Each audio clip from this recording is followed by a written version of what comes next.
오늘 이제 본문 말씀 사도행전 20장 20절과 21절을 읽겠습니다. 제가 모처럼 오늘은 본문 말씀이 아주 짧습니다. 딱 두 절밖에 안 되니까요. 우리 한 목소리로 함께 같이 읽겠습니다. 20절 함께 읽습니다. 유익한 것은 무엇이든지 공중 앞에서나 각 집에서나 거리낌이 없이 여러분에게 전하여 가르치고 유대인과 헬라인들에게 하나님께 대한 회개와 우리 주 예수 그리스도께 대한 믿음을 증언한 것이라. 아멘. 기도합니다. 하나님, 매주 모일 때마다 하늘로부터 오는 큰 은혜를 기대합니다.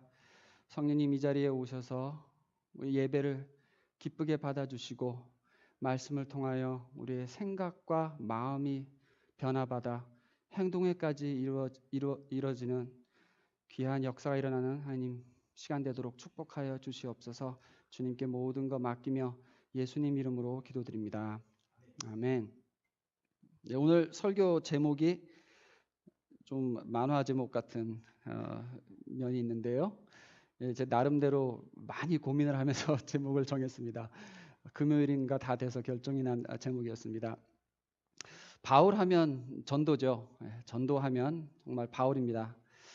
오늘 이 사도행전 18장 후반부터 시작해서 19, 20, 21장까지 쭉 이야기를 보면은 바울의 3차 전도 여행을 기록한 내용입니다. 우리 지지난주에 2차 전도 아덴의 이야기 2차 전도였고 이제 벌써 3차 전도 여행이 나옵니다.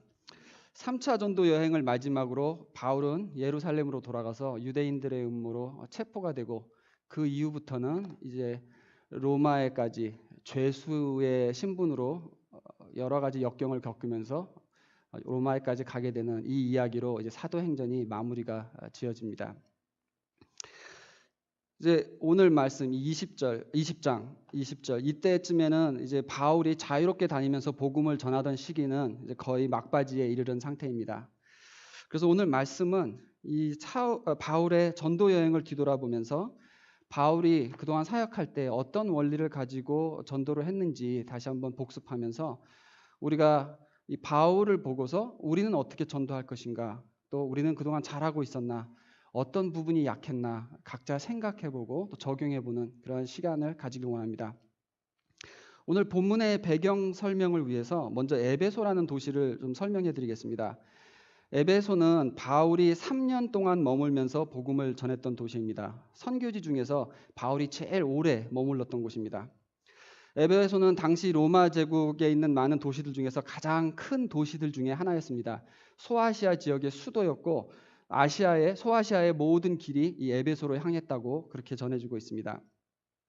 소아시아 전역에 있는 도시 사람들이 주기적으로 이 에베소를 방문하면서 물건을 사고 팔고 또 친척들을 방문하고 공중 목욕탕을 사용하고 스테디움에서 경기를 구경하고 또 원형극장에서 연극을 구경하고 그랬다고 합니다. 아까 보셨던 그 거리는 다 대리석으로 깔렸던 그러한 길이고 지금 보이는 이 원형극장은 2만 5천 명을 수용할 수 있는 거대한 경기장이었다고 합니다. 극장이었다고 합니다. 이 도시는 아데미 신을 숭배하는 그 우상의 중심지였는데요. 아데미 신전은 아테네에 있는 그 파르테논보다 무려 3배나 큰 고대 그리스 문명에서 가장 컸던 건물이라고 합니다. 여러분 아시는 그 고대 7대 불가사의 중에 하나가 되는 건물입니다. 지금은 딱 기둥 하나밖에 남은 것이 없습니다. 다 무너지고요. 이런 대도시에서 바울이 3년을 사역을 했는데 3차 전도 여행을 마치고 돌아가는 길에 에베소 교회 장로들을 만나서 마지막으로 헤어지면서 작별 인사를 하게 됩니다. 그때 바울이 스스로 자기 사역을 돌아보면서 정리하면서 설명을 하는데 그 내용의 일부분이 오늘 본문 말씀입니다. 그래서 오늘 말씀을 통해서 바울의 전도 방법을 우리가 3가지 차원에서 생각을 해보길 원합니다. 어디서, 누구에게, 그리고 어떤 내용을 전했는가?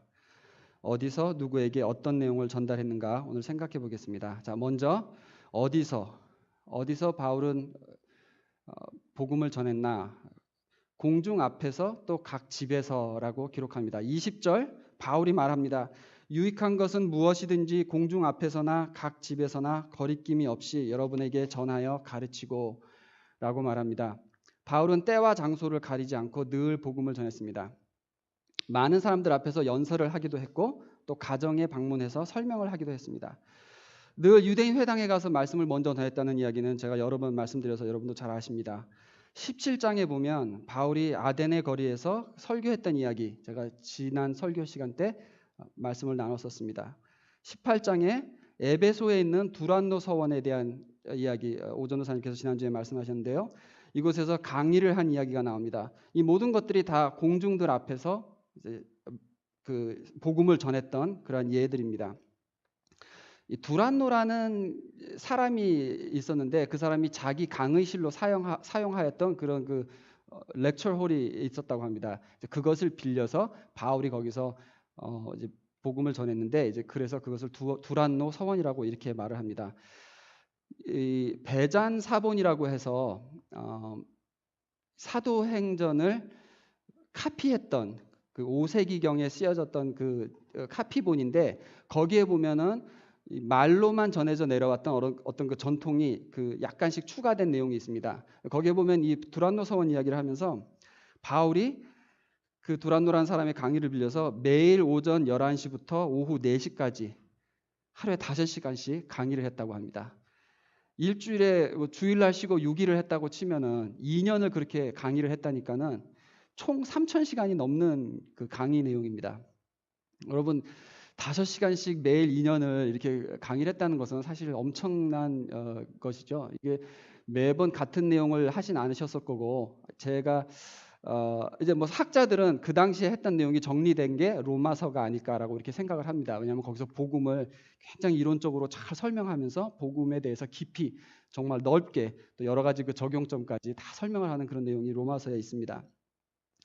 이렇게 2년 동안 꾸준히 매일 5시간씩 복음을 설명했다니까는 이 대도시에서 아마 이곳에 드나드는 사람들은 거기 그 두란노 서원 가면 바울이라는 사람이 맨날 예수 전한다. 이 정도가 어떤 그 보통 사람들이 알만한 상식까지 되지 않았을까 싶습니다. 요한계시록에 7개의 교회가 나오는데 잘 이미 다져진 그런 큰 교회들 7개의 이름이죠. 그런데 바울이 실제로 가서 전도했던 데는 딱 2군데밖에 없습니다. 라오디게아와 에베소. 그리고 나머지 5군데는 다 다른 사람에 의해서 전도가 이루어지고 교회가 세워진 곳입니다. 그래서 학자들은 아마 이 에베소에서 2년 동안 이렇게 계속 꾸준하게 강의했을 때 많은 사람들이 들락거리면서 그것을 통해서 이런 다른 지역에도 복음이 전파됐을 것이다라고 추정을 합니다. 매우 효과적인 방법이었던 것 같습니다. 여러 곳을 가는 것도 중요하지만 한 곳에서 꾸준하게 복음을 전할 때에 그 왕래하는 사람들을 통해서 또 복음이 전파되는 것이죠. 요즘은 그래서 해외 선교보다 미국에 있는 외국인 선교를 이렇게 집중적으로 하는 그런 단체들도 많이 나타나는 추세입니다. 우리 글렌비 교회의 위치를 생각해 보면 만약에 우리가 한인들을 대상으로 전도를 한다 치자면 사실 예배소만큼 아주 최고의 위치입니다. 바로 옆에 중부시장이 있고 한인들이 제일 많이 다니는 글렌브룩 사우트 하이스쿨이 제일 가까운 고등학교고 우리가 이런 것을 활용할 수 있어야 될 것 같습니다. 지난주에 백혜숙 지사님께서 우리 그 중부시장에 가서 좀 전도를 해야 되겠다고 이렇게 결심을 하셔서 우리가 지금 포스터도 새로 작성할 생각이고 전도지도 한번 만들어보고 이렇게 준비를 하고 있습니다. 여러분도 함께 기도하시면서 또 참여도 하실 수 있으면 좋겠습니다. 지금 EM에 있는 멤버들 중에서 이번 가을 학기에만 근처에 있는 학교를 처음으로 다니기 시작한 사람이 5명이나 됩니다. UIC, 하퍼, GBS, 노스리치, 무디까지 이번 여름에까지만 해도 여기 다니는 사람들이 아무도 없었는데 지금 이 8, 9월에 새 학기로 사람들이 등록을 하면서 보니까는 갑자기 이렇게 다 이 학교에 파송이 되어버린 것 같습니다. 그래서 지금 저는 이 학생들이 새로 가게 된 학교를 어떤 그 선교지라고 바라보기 시작하고 그러면서 전도하게 되기를 지금 열심히 기도하고 있습니다. 지금 우리 상황에서 어떻게 전도할 것인가 계속해서 연구를 하는 것이 매우 중요합니다. 미국 교회나 한국 교회나 요즘은 계속 사이즈가 그 줄어드는 이런 추세인데 신학교에서 늘 그 교수님들이 강조하는 것이 이제는 전도하지 않으면은 유지하기도 힘든 시대가 됐다. 옛날처럼 그냥 자녀가 커서 교회 채우고 이민을 와서 뭐 교회를 채우는 시대는 오래전에 지났고, 계속 잘 되고 있을 때도, 사람이 많을 때도 계속 전도하는 게 끊이지 않을 때에 유지를 할 수 있는 그런 시대가 됐다고 이렇게 가르치십니다. 우리도 늘 연구하면서 꾸준히 전도 생활을 할 때 하나님께서 또 기회를 만드시고 연결해 주실 줄 믿습니다. 다음으로 바울은 각 집에서 말씀을 전했다고 합니다. 고린도에서 있었던 일입니다. 좀 전에 회당에서 유대인들이 막 반박을 해서 바울이 이젠 나 여기서 말씀 안 전하고 이방인들한테 가겠다, 그러면서 옷을 탁탁 털어버리고 돌아섰다는 이야기가 나옵니다. 그 다음 바로 이어서 18장 7절 8절 말씀, 거기서 옮겨 하나님을 경외하는 디도 유스도라 하는 사람의 집에 들어가니 그 집은 회당 옆이라. 또 회당장 그리스보가 온 집안과 더불어 주를 믿으며 수많은 고린도 사람도 듣고 믿어 세례를 받더라. 회당에서 방해를 해서 떠났는데, 그래서 바로 옆에 있는 가정집에서 말씀을 전합니다. 그랬더니 회당장도 거기 또 참석을 해서 구원을 받고 예수를 만나고, 또 가족도 다 예수를 믿고 많은 고린도 사람들도 예수를 믿게 됐다고 이렇게 기록이 되어 있는 것입니다. 공공장소에서 해보고 안 되면 또 옆에 가서 하는 것입니다. 그러니까 됩니다.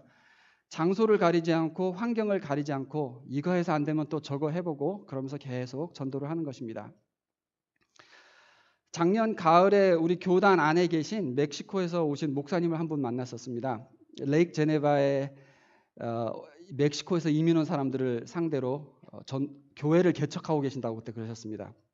저는 레이크 제네바에 가서 사실 멕시코에서 오신 분들을 많이 못 본 것 같아요. 거긴 주로 백인들만 많은 사는 동네로 알고 있었는데, 그래서 어떻게 거기서 교회 개척을 하시냐고 물어봤더니 주로 계속 가정 방문을 하고 계신다고 그러십니다.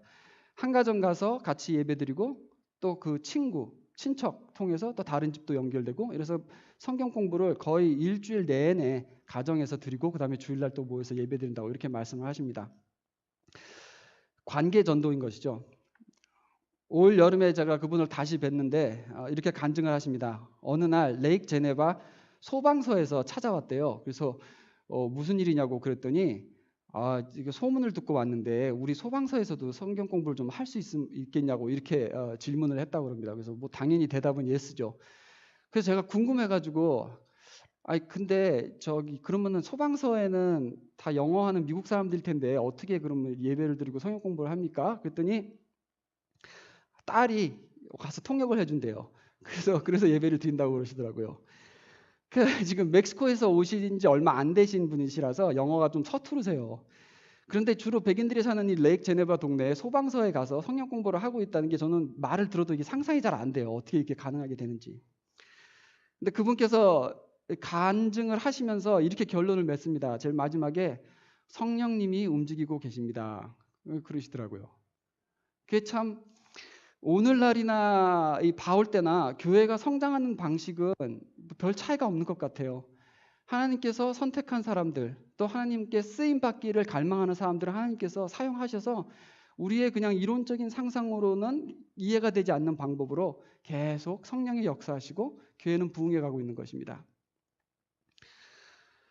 상상을 벗어나는 일들을 성령님이 하시고 계신다라는 걸 우리가 믿음으로 믿고 나가야 됩니다. 그러니까는 우리가 믿음이 정말 필요한 것이죠. 성령님은 오늘도 움직이고 계신다 하는 이 목사님의 말씀, 정말 큰 감동이 되는 그런 간증이었습니다. 우리 다양한 방법으로 이렇게 저렇게 하고 또 기도와 믿음으로 쭉 나아갈 때에 성령님께서 모든 걸 이루실 줄 믿습니다. 우리 지금 현재 모이신 분들을 이렇게 봐도 거의 반 이상이 관계전도로 사실 모이신 분들 맞습니다. 오늘 요한 형제하고 은경자매 온다 그랬었는데 아직 도착을 못했네요. 요한 형제, 은경자매 우리 교회 홈페이지 보고 처음 왔고, 또 창민 형제 어머니께서 한국에서 소개받으시고 홈페이지를 보시고 일로 보내야 되겠다 결정을 하셔서 오게 됐습니다. 소희 형제 인터넷 보고 찾아오셨다고 그랬습니다. 우리 잠깐 함께 했지만은 윤세진 형제 바비큐 파티에 먼저 왔다가 그 다음에 예배에 참석을 했습니다. 한 형제 예배 시작하기 1년 전부터 저하고 만나서 소개받은 다음에 커피 마시면서 비전을 나누다가 오시게 됐습니다. 우리 시카고 월십을 통해서 또 소개받으신 분들 몇 분 계십니다. 이렇게 여러 가지 방법이 있고 또 나머지 반 이상은 다 관계 전도로 아는 사람 통해서 이곳에 오게 되었습니다. 바울은 공중 앞에서나 각 집에서나 늘 말씀을 나눴다는 것. 우리도 언제 어디서나 환경과 장소 상관없이 항상 전도를 생활하시는 여러분 되시기를 기도합니다. 자, 두 번째로 누구에게 전했는가? 21절에 바울이 말합니다. 유대인과 헬라인들에게 하나님께 대한 회개와 우리 주 예수 그리스도에 대한 믿음을 증언한 것이라. 바울은 먼저 유대인에게 복음을 전하고 거기서 박대를 하면 이제 나가서 헬라인들에게 복음을 전했습니다. 먼저 유대인들, 하나님을 아는 사람이지만 메시아를 모르는, 예수님이 메시아라는 것을 모르는 사람들입니다. 그래서 이런 사람들을 향해서 바울은 하나님에 대해서 다시 설명하고 성경을 다시 해석해서 알려주고, 그래서 예수님이 진짜 메시아이다라는 것을 계속 이해시키려고 노력을 했습니다. 그리고 그 다음에 헬라인이라는 것은 유대인이 아닌 그 지역의 그리스 문화에 있었던 모든 이방인들을 말합니다. 지금 우리들에게 이것을 적용을 해보자면 바울한테 유대인이란 우리한테는 마치 교회는 다녔는데 혹은 다니고 있는데 예수를 개인적으로 아직 만나지 못한 분들을 말합니다. 성경 지식은 있고 거룩의 모습까지도 있을 수 있지만 예수님을 아직 개인적으로 메시아로 만나지 못한 사람들. 메시아를 모르던 유대인들과 같은 것입니다. 바꿔 생각하자면 교회는 알아도 믿음을 모르는 사람들, 교회를 다녔다가 떠난 사람들, 교회는 잘 알지만 예수를 모르는 사람들입니다. 어쩌면 교회를 잘 알기 때문에 오히려 예수를 만나는데 방해 요소가 되는 그런 분들을 말합니다. 구약을 너무도 잘 알던 그 유대인들이 너무 구약을 잘 알았기 때문에 오히려 메시아를 더 알아보기가 힘들었던 것과 비슷한 이치인 것 같습니다. 이런 유대인들을 위해 바울이 회당에 가서 열심히 성경을 다시 설명하고 설득했던 것처럼 우리도 그런 분들을 위해서 교회를 이런저런 이유로 떠나고 교회에 대한 회의를 품고 있는 이런 분들을 통해서 그러나 예수를 만나면 된다라는 것, 교회가 아니라 예수를 만나야 된다는 것을 우리가 설득하면서 다시 교회로 인도하는 것이 중요한 것 같습니다. 그 다음으로 헬라인들, 교회를 다니지 않았고 아예 신앙을 모르는 사람들이죠. 우리 지지난주에 아덴 같은 세상에서 설교에서 제가 말씀드린 것처럼 이런 분들을 향하는 그 설교는 바울도 완전히 달라진 내용으로 설교를 했습니다. 먼저 그들의 관점에서 시작을 하고 서서히 이론적으로 진행을 해가다가 끝에 가서 예수님을 소개하는 것이죠. 우리도 그런 분들에게 접근할 때는 절대 강요하는 것 없이 이제 그분들의 관점에서 시작해갖고 서서히 오랜 시간을 두고 관계 전도를 이루어 가야 됩니다. 제일 중요한 것이 사실 그들과 삶을 같이 나눠야 되는 것인데 그러려면 내가 생활하는 이 사회 활동 범위 자체가 사회생활 자체가 적어도 반은 예수를 믿지 않는 사람들, 교회 다니지 않는 사람들과 계속 교류를 해야 합니다. 의도적으로 교회 안 다니시는 분들과 삶을 공유하셔야 되는 겁니다. 그렇다고 해서 막 사명 갖고 나는 사람을 구하러 뭐 전투하러 나간다 막 무슨 전도 폭발 막 이런 그런 마음으로 이렇게 하면은 오히려 부담되고 나도 지치고 그렇게 하는 것이 아니라 그냥 내가 즐기는 걸 하되 그 속에 전도 대상자들을 항상 염두에 두면서 같이 하는 것입니다. 뭐 말하자면 볼링 좋아하시면 볼링 동호회에 가서 사람들 만나시고 또 낚시 좋아하면 낚시 같이 하되 늘 전도 대상자를 그 가운데 염두에 두면서 서서히 해나가는 것입니다. 우리 봄에 제가 블레스 전도 방법 설명했던 거 기억나시죠? 블레스, begin with prayer, 기도하고 L이 뭐였죠? listen, 그 사람들의 이야기를 듣고 그 다음에 eat, 같이 음식을 먹고 차를 마시면서 교제하고 그 다음에 s, serve, 그 사람이 필요한 걸 도와주고 그 다음에 가서 이제 마지막으로 스토리, 내 간증을 나누고 신앙을 소개하는 이런 관계로 긴 시간이 걸리지만은 그렇게 하는 것이 오늘날에는 통하는 전도 방법입니다. 억지로 할 거 없이 우리도 즐거워하면서 다만 그걸 크리스천들끼리만 뭉쳐서 하는 게 아니라 항상 교회 안 다니는 사람들이 편하게 올 수 있는 이런 환경과 자리를 만들어줘야 되는 것, 이것이 중요합니다. 이것이 요즘 시대에 유일하게 통하는 아예 교회를 안 다니는 사람들이 예수 믿게 하는 가장 좋은 효과적인 방법이라고 이 전도 사역에 전문적으로 종사하시는 분들이 그렇게 말씀을 하십니다. 자, 3번 이제 어떤 내용을 전했는가? 바울은 논리로 또 삶으로 복음을 전했습니다. 그러니까 논리로 잘 설명을 하면서 설득을 했고, 그리고 또 그래서 그러한 복음의 능력이 어떻게 나타나는가를 삶으로 잘 보여주면서, 그러니까 복음의 내용이 무엇이냐 설명할 줄 알아야 되고, 또 그것이 삶으로 드러나야 되는 이 두 가지 내용을 한꺼번에 같이 전달할 수 있었던 것입니다. 18장, 19장에 나오는 바울의 설교를 설명하는 말 중에서 두 가지 단어가 두드러지게 사용이 되는데요. 18장 고린도에 있을 때 안식일마다 바울이 회당에서 강론하고 유대인과 헬라인을 권면하니라. 강론과 권면이라고 되어 있습니다. 원어를 보면은 사실 이게 영어 번역이 더 더 정확하게 된 것 같습니다. argue 그리고 persuade라고 번역이 됩니다. 그러니까 논증을 하고 그 다음에 설득을 했다는 것이죠. 19장 에베소에 있을 때에도 8절에 보면 바울이 회당에 들어가 석 달 동안 담대히 하나님 나라에 관하여 강론하며 권면하되, 또 같은 단어입니다. 두란노 서원에서도 9절 날마다 강론하니라, 여기서도 같은 단어를 사용합니다. 신학자 잔 스타트는 지금 제가 말씀드린 거를 얘기하면서 이렇게 결론을 맺으십니다. 이론적인 설명이 성령의 역사를 대신할 수는 없다. 그러나 마찬가지로 성령을 의지하는 것이 이론적인 설명을 대체할 수도 없다. 두 개가 한꺼번에 같이 작용한다는 것이죠.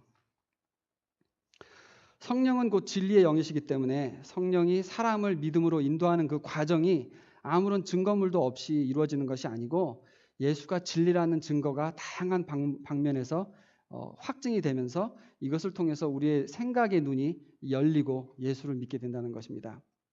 그러니까 두 가지, 논리적으로도 복음을 설명할 줄 알아야 하고, 또 성령의 역사가 함께 있어야 한다는 것. 두란노 서원에서 강론을 이렇게 긴 시간 동안 강의하면서 강론했다는 이야기가 있고, 그 바로 이어서 나오는 것이 19장 11절 하나님이 바울의 손으로 놀라운 능력을 행하게 하시니 심지어 사람들이 바울의 몸에서 손수건이나 앞치마를 가져다 병든 사람에게 얹으면 그 병이 떠나고 악기도 나가더라. 어마어마한 능력이 나타나고 있는 것입니다. 논리적으로 설명을 하고 그 다음에 복음이 증명되는 그 능력이 함께 나타난 것입니다. 복음을 먼저 설명할 줄 알아야 되는데요. 제가 오늘 간단하게 정리를 한번 해보자면은, 복음이란 하나님의 아들이신 예수님께서 십자가에 달려 돌아가셨기 때문에 우리의 죄값을 대신 치르셨고, 그래서 내가 예수님을 진심으로 믿는다면 죽어야 했던 내 형벌은 거두어지고 오히려 하나님의 자녀가 되어 하나님이 준비하신 축복을 영원히 누리며 산다. 이 기쁜 소식을 말하는 것입니다. 우리가 이 복음을 정말 이해하고 믿고 받아들였다면은, 그러면 예수님을 주로 모시고 살아야 되겠구나라는 그 고백이 당연히 이어지는 다음 순서가 돼야 됩니다. 정말로 내 모든 문제의 해결이 그 십자가 사건에서 이루어졌다는 것을 내가 믿는다면, 그리고 나를 향하신 하나님의 놀라운 축복이 지금 준비되어 있다는 게 확실하다면, 내가 그걸 확실히 믿는다면은 예수님을 주로 모시고 살아야 되겠다라는 그 고백이 나오는 것이 너무나 당연한 것이죠. 우리가 아직도 예수님 뜻대로 살겠습니다라는 이 결단을 확실하게 못하는 것은, 다시 말하면 아직 이 복음에 대한 이해가 아직 부족한 것이고, 내 삶을 예수님께 딱 드리고 살 때 어떤 놀라운 역사들이 일어날 수 있는가에 대한 이 믿음이 아직 부족한 것이기 때문에 그렇습니다. 진정으로 복음을 이해할 때 예수님 따라 사는 게 정말 제일 좋은 것이다 라는 걸 확실히 아는 거고, 그러면은 세상에 속한 어떤 그 갈망들, 욕심들 다 버려지게 되고, 그럴 때 예수님 따라 살겠습니다 라는 고백의 순간이 세워지는 거고, 그때부터 이제 내 힘이 아니라 성령의 힘으로 살면서 정말 능력이 이렇게 나타나는구나 라는 것을 체험하면서 성장을 하게 되는 것입니다. 물론 아직 부족한 건 많을지 몰라도 분명한 거 한 가지는, 그 믿음의 결단을 시점으로 전에는 몰랐던 능력들이 나타나는 것입니다. 내 삶에 나타나는 모든 성령의 능력은 믿음이 전제해야 합니다. 믿는 순간부터 약속하신 능력들이 내 것이 되는 것입니다. 이게 얼마나 좀 현실적으로 닿는지 제가 좀 궁금합니다. 십자가 사건이 정말 내 삶의 문제가 어떻게 다 해결이 되나. 근데 이게 복음의 능력 우리가 얘기를 하는데 몸이 많이 아플 때 제가 이 십자가를 묵상하면서 제일 첫 번째 위로가 됐던 게 내가 지금 이렇게 죽겠도록 아픈데 예수님의 십자가형이 얼마나 이거보다 심했을까라는 그 생각이 딱 들으면서 먼저 위로가 됩니다. 그리고 그렇게까지 나를 사랑하신 하나님이시라면은 지금 이 내가 겪는 고통이 결국에 나를 위해서 내가 잘 되라고 나에게 덕이 되기 위해서 지금 이 과정을 걷는 것이구나라는 그 확신이 생깁니다. 그래서 육신의 고통을 이겨낼 수가 있고 또 예전에 제가 아주 심한 재정난을 겪은 적이 있었는데 너무나 큰 빚더미 앞에서 이걸 어떻게 해야 될까라고 딱 두려움을 느꼈을 때도 있는데 이때도 십자가로 돌아가서 이 복음의 내용 나를 위해서 계획하신 하나님의 복이 나에게 준비되어 있다. 이것에 대한 확신을 다시 한번 되새기고 나면은 그래 만유의 주제가 되신 하나님이시니까 이 정도 빚 확 치우시는 거 하나님의 뜻에 따르면 얼마든지 쉽게 일어날 수 있다라는 이 확신이 생기고 그렇다면은 지금 내가 이거 거쳐가야 될 과정이기 때문에 나는 그거 믿으면서 하나님 인도하여 주세요. 주님께서 다 거두시고 회복시킬 수 있는 능력 믿습니다. 이미 십자가에서 나를 자녀로 삼으셨을 때 이미 해결된 문제입니다. 라는 이 확신을 가지고 나가는 겁니다. 이렇게 나갈 때 실질적으로 능력이 나타나기 시작을 합니다. 문제들이 해결되기 시작을 합니다. 이게 우리가 보통 말하는 복음의 능력이 우리를 살린다. 복음의 능력이 우리를 회복시킨다. 소망을 준다라는 이야기입니다. 뭐 이거 말고도 얼마나 적용점이 많습니까? 사랑하는 사람을 잃었을 때 천국의 소망, 또 우울증이라든가 이런 고통을 겪고 있을 때 나를 정말 죽기까지 사랑하셨던 그 예수님의 사랑. 이 모든 해결점이 사실 이 십자가 사건에서부터 흘러나오고 시작된다는 것입니다. 그래서 우리는 늘 십자가로, 늘 복음으로 돌아가야 되는 것입니다.